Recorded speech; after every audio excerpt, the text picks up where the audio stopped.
Welcome to InventorCam Professor.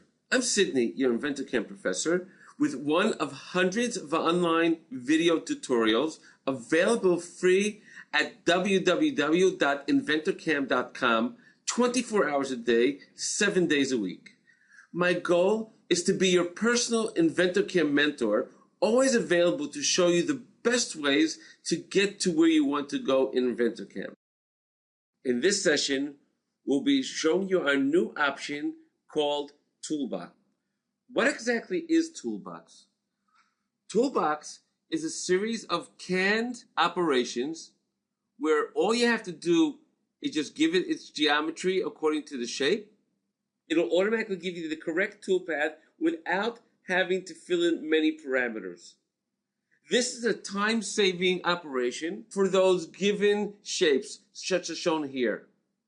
If we were just to take a quick look at the operation itself, you'll see that in the toolbox, we have all different types of options over here, such as the first three using the technology of iMachining to do these type of slots.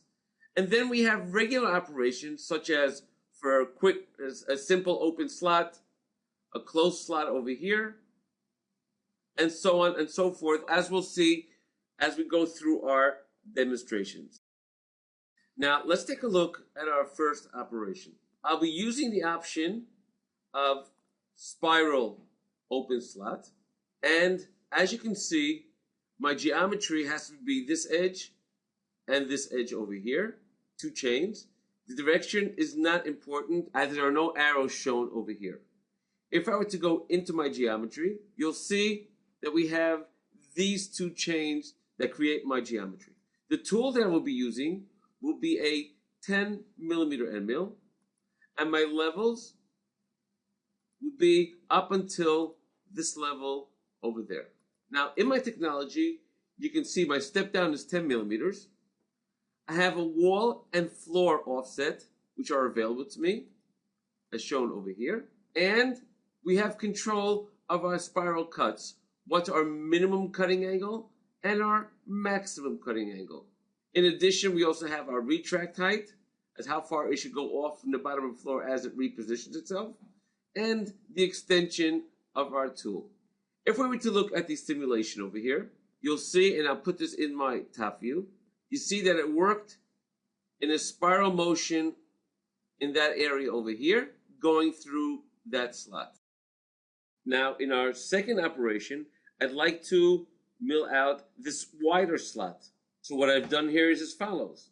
I've used the option of spiral open slot wide.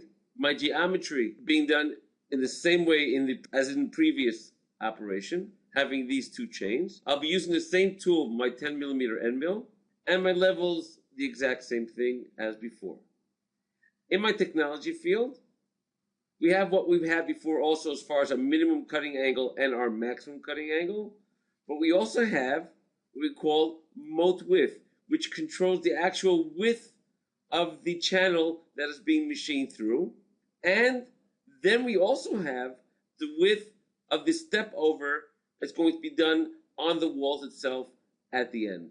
We also have the option of working directions either one way or zigzag. In this case, I'll be using zigzag.